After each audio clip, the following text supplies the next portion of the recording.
The news on cable frightens me. It says I'm obsolete, that I'm draining the economy and my life chances are complete. For every wrong that strikes this world, they say my kind's to blame. The useless ones should be let go quietly. That they're still here is such a shame. So I remained alone, ignored in my disgrace, my prospects blown, as if under an evil curse. That's when whoever runs the universe put you on my case. You saw beyond the chart you brought. You saw beyond my chair. You saw a woman amidst so much strife. You saw that I was there. I met Donna about 3.5 years ago because she was having a problem with her complex putting a ramp on her house. So I started the process and tried talking to the landlord and whatnot, and we weren't able to get anything worked through that way. So we called Disability Rights New York. My name is Donna Rubin. I was born in Brooklyn, New York, but I grew up in Long Island in Nassau County. I've lived here since 2000, and in 2013 I became wheelchair bound, and then my whole life turned around because I had a wonderful landlord and a wonderful relationship with, actually a no-event relationship in this area. And when suddenly when I came back from rehab in the wheelchair, my landlord basically wanted me gone.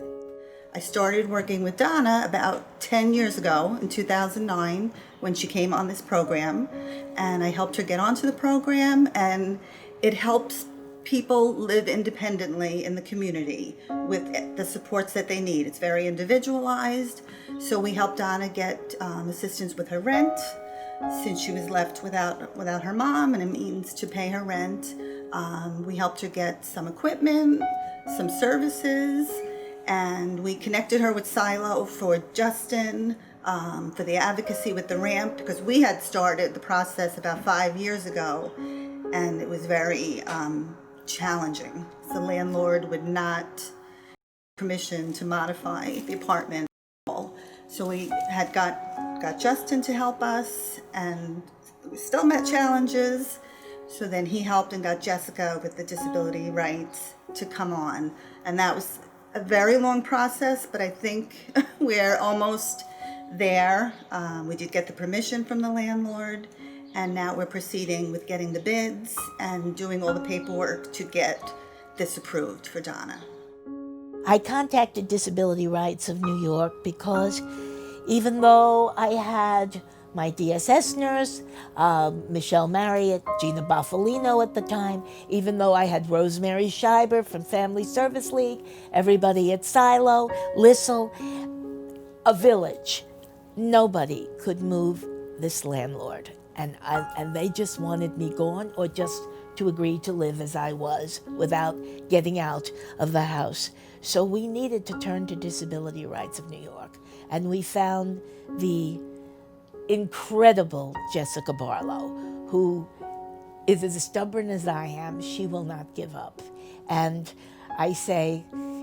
she's like, she could be my granddaughter, but when I grow up, I want to be just like her. And she stuck with me. It was 3.5 years, and I didn't want much. It would be nice if I were allowed to have grab bars and I could widen the bathroom so that I don't have to bathe on the commode and all of that stuff, but I was willing to give all that up. It's a 2-bedroom apartment, and Eddie, my husband, well, actually, we weren't legally married as far as New York State was concerned, but before his operation, the priest married us at bedside so he could hear the words. But in God's eyes, I feel we're married.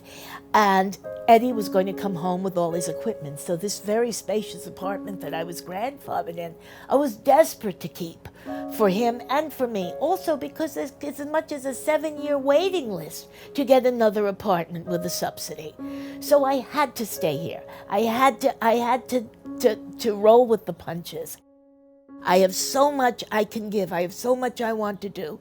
And it cost me $150 round trip to get out. Now that came out of my special needs trust. When my special needs trust went down to zero, then I had to save every month to try to get a ride. Unfortunately, that's when my husband became sick and was dying, and the day he died, which was Thanksgiving 2016, I couldn't be there because Choice Medical, who gives me my Medicaid rides, are wonderful. And there was a lady there that used to let me pay off a ride when Eddie was in trouble and I really needed to go. But this was Thanksgiving and nobody in charge was around. So he died without me there. And I have to live with that. And he needed me so much, and all he ever wanted to do was come home. So that's the kind of problems I was being faced. Scat and taxi cabs are affordable for me, but they're curbside. They're not allowed to come in and help me get out of the apartment in a wheelchair.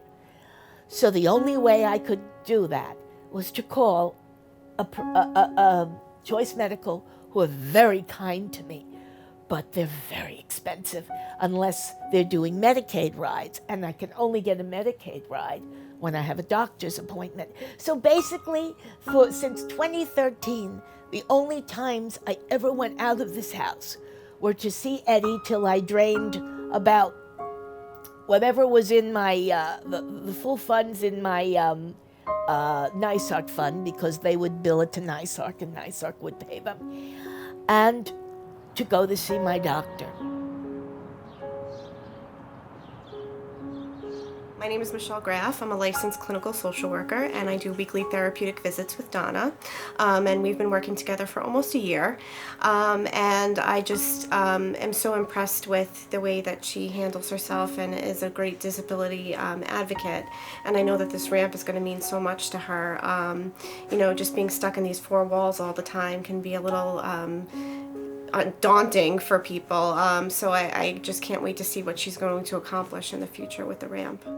And it's a big victory because she don't deserve going back to the nursing home. And besides everything that happened, all the bad thing that happened in her, all this truth, suffering because she lost her husband. And I come in every morning at 7 o'clock, and something I admire for her is because she's hopeful. How will what getting a ramp, what disability rights did that nobody else could do, how will that improve my life? How about breathing air? To be able to do anything, to be able to go anywhere, to be able to volunteer to help people, to be able just to go to a library or go to a movie or just sit outside, but mostly to know that I am free to be a human being. And suddenly, the main thing is this wheelchair will cease to be an obstacle because I can go and take a scat ride or a taxi ride, and all I have to do is get up on my walker, fold up the wheelchair, and out we go if I'm going in a taxi ride. And if, God forbid, anyone I love ever needs me again, I can be there within the hour. That's what disability rights did for me. And not only that, it makes me feel like a human being.